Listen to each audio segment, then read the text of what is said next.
조선 영조 영간 도성 한복판에 독고라 불리는 기이한 눈먼 관상쟁이가 나타났다.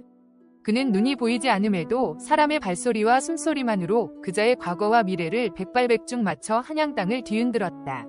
소문을 들은 조정의 탐욕스러운 세도가 한대감이 야밤에 남루한 서생옷을 입고 정체를 숨긴 채 독고의 허름한 집을 찾았다. 독고는 한대감이 방에 들어서자마자 보이지 않는 눈으로 허공을 응시하며 읊조렸다. 대감마님, 변장하셔도 귀한 가죽신 냄새는 숨기지 못하십니다. 어찌 이 누추한 곳까지 오셨습니까? 한대감은 깜짝 놀라며 물었다. 과연 신통하구나. 내가 상황을 모시고 대권을 잡을 수 있을지 내 미래를 점쳐보아라. 독고는 깊은 한숨을 쉬며 세 가지 예언을 내놓았다. 사흘 뒤 대감의 마당에 벼락 맞은 대추나무가 쓰러질 것입니다. 열흘 뒤 대궐에서 불이 나 임금께서 처소를 옮기실 것입니다. 그리고 한 달 뒤 대감께서는 마침내 1인지하 만인지상의 자리에 오르실 것입니다. 한대감은 반신반의하며 집으로 돌아왔다. 그런데 정확히 사흘 뒤 마른 하늘에 날벼락이 치더니 한대감네 마당에 오래된 대추나무가 쩍 갈라지며 쓰러졌다. 한대감은 등골이 오싹해졌다. 그리고 열흘 뒤 독고의 예언대로 경복궁 내전에서 원인 모를 화재가 발생해 임금이 황급히 피난을 가는 대소동이 벌어졌다. 두 가지 예언이 소름 끼치도록 정확히 맞아떨어지자 한대감은 독고를 신으로 여기게 되었다. 이제 남은 것은 마지막 예언인 자신이 정승의 자리에 오르는 것뿐이었다. 야욕에 눈이 먼 한대감은 마지막 예언을 실현하기 위해 임금의 피난처 주변에 자신의 군사들을 매복시키고 정변을 일으킬 음모를 꾸미기 시작했다. 마침내 한 달이 되던 거사의 밤, 한대감은 사복실을 장악하고 왕의 처소로 칼을 겨누며 진격했다. 하지만 왕의 처소 문이 열린 순간 한대감은 얼어붙었다. 방 안에는 나약하게 떨고 있어야 할 임금이 아니라 조선 최고의 정예 군사인 훈련도감 군사 수백 명이 시퍼런 창검을 겨눈 채 그를 기다리고 있었다. 임금이 차가운 미소를 지으며 호령했다. 역적 한만용을 당장 포박하라. 한대감은 군사들에게 짓눌려 굴러앉으면서도 억울하게 부르짖었다. 이럴 리가 없다. 신통한 도인이 분명 오늘 밤 내가 1인지하 만인지상의 자리에 오른다고 하였거늘. 그때 임금의 뒤편 어둠 속에서 청색 도포를 입은 사내가 걸어 나왔다. 그는 다름 아닌 눈먼 관상쟁이 독고였다. 독고는 보이지 않는다던 눈을 번쩍 뜨며 한대감을 내려다보았다. 한대감, 내가 말한 1인지하 만인지상 위 자리는 정승의 자리가 아니라 온 백성이 보는 앞에서 사지가 찢겨 처형당하는 대역죄인 위자리를 말한 것이었소. 그날 밤 위금부 지하 감옥에 갇혀 다리뼈가 부서진 한대감에게 독고가 찾아왔다. 한대감이 피를 토하며 물었다. 내 놈이 왕과 짜고 나를 모함한 것이냐? 하지만 사흘 뒤 내 마당에 떨어진 벼락과 열흘 뒤 궁궐의 화재는 내 놈이 어찌 조작했단 말이냐? 그것은 신의 뜻이 아니었더냐? 독고가 비열하게 웃으며 대답했다. 대감, 나는 신통력 따위는 모르는 일자무식 장사꾼 출신이라네. 대감 마당에 떨어진 벼락, 내가 한 달 전 대감 내 집 지붕을 수리하는 일꾼들을 매수해 그 대추나무 꼭대기에 아주 정교한 철제침을 심어두었지. 여름철 먹구름이 끼면 벼락이 거기로 떨어지는 건 당연한 이치 아니겠나? 한대감은 머리를 맞은 듯 멍해졌다. 궁궐의 화재 역시 신통력이 아니라네. 대감의 야욕을 자극하기 위해 내 동료들이 기름을 바른 쥐들을 궁궐 아궁이에 불어 불을 지른 것뿐이지.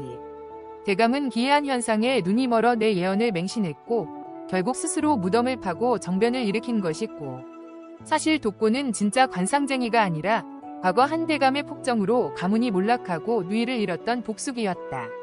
그는 한대감을 합법적으로 죽이기 위해 수년간 화약과 천문학, 인간 심리를 공부해 눈먼 도인 위탈을 쓰고 접근했던 것이다. 한대감은 자신이 귀신의 예언에 움직인 줄 알았으나 철저히 계산된 인간의 과학과 복수극의 노란한 꼴이었다. 모든 복수를 마치고 한대감의 가문이 멸문지화를 당하자 독고는 임금에게 막대한 황금을 포상으로 받고 도성을 떠나려 했다.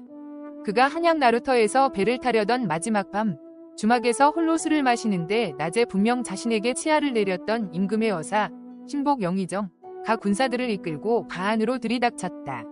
영의정이 차가운 눈빛으로 독고를 바라보며 말했다. 독고야, 너는 참으로 기발한 놈이구나. 피를 침을 쓰고 불붙은 쥐를 써서 세독가를 파멸시키다니 말이다. 독고는 당황하며 절을 올렸다. 대감마님, 저는 그저 전하를 도와 역적을 처단했을 뿐입니다. 영의정이 품속에서 은밀한 독약병을 꺼내놓으며 나직하게 속삭였다. 주상전하께서 자네의 그 천재적인 두뇌와 설계력을 참으로 두려워하신다네. 대추나무에 벼락을 내리고 궁궐에 불을 지르는 놈이라면 언젠가 마음만 먹으면 용상에도 불을 지를 수 있지 않겠나. 독고의 등줄기에 서늘한 소름이 돋았다. 왕은 처음부터 독고의 복수극을 눈치채고 방관했던 것이었다. 왕은 눈에 가시 같던 비대해진 새독가를 제거하기 위해 독고를 사냥개로 이용했고 사냥이 끝나자마자 사냥개인 독고마저 토사구팽하려는 속셈이었다. 이 독약을 마시고 조용히 가거라. 그렇지 않으면 내 놈의 숨겨진 동료들까지 전부 능지처참을 당할 것이다. 영의정이 차갑게 명령했다. 독고는 허탈하게 웃으며 독약 사발을 들이켰고 이내 피를 토하며 바닥에 쓰러졌다. 영의정은 그의 시신을 확인하고 가마니에 싸서 강물에 던지라 명한 뒤 유유히 사라졌다. 그로부터 사흘 뒤 도성을 평정한 임금은 한밤중 경복궁 편전에서 승리의 기쁨을 만끽하며 홀로 상소문을 읽고 있었다.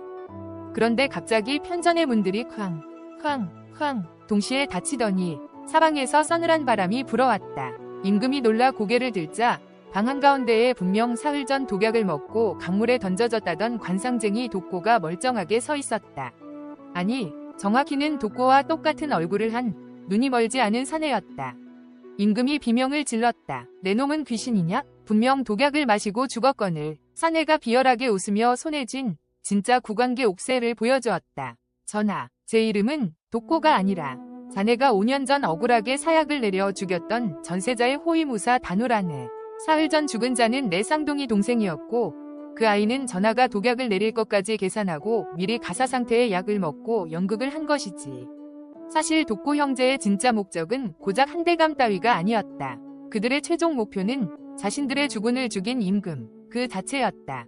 왕이 한대감을 제거하기 위해 자신들을 이용할 것을 진작에 알고 일부러 왕의 사냥개가 되어 한대감을 파멸시킨 뒤 왕이 방심하고 자신들을 토사구팽하는 순간을 역으로 노려궁궐의 핵심 금고와 안방 비밀 통로를 장악한 것이었다. 단우가 임금의 목에 날카로운 피뢰침 송곳을 들이댔다. 전하가 설계한 판 위에 우리가 있다고 착각하셨습니까? 원래 사냥꾼은 맹수들이 서로 물어뜯고 지칠 때까지 기다렸다가 마지막에 두 놈의 목을 한 번에 베는 법입니다. 이제 전하의 그 잘난 두뇌로 저승사자와 내기를 해보시지요. 다음날 아침 편전에서는 흔적도 없이 사라진 임금의 실종 사건으로 조정이 대혼란에 빠졌고 이후 조선의 역사에는 왕이 밤중에 신선이 되어 승천했다는 기이한 야사만이 남게 되었다. 그 후 엄청난 왕실 비자금을 챙긴 독고 형제는 먼 청나라당으로 넘어가 거대한 상단을 차려 평생 떵떵거리며 살았다는 꼬리에 꼬리를 무는 역대급 권력 사기극 야담이었습니다.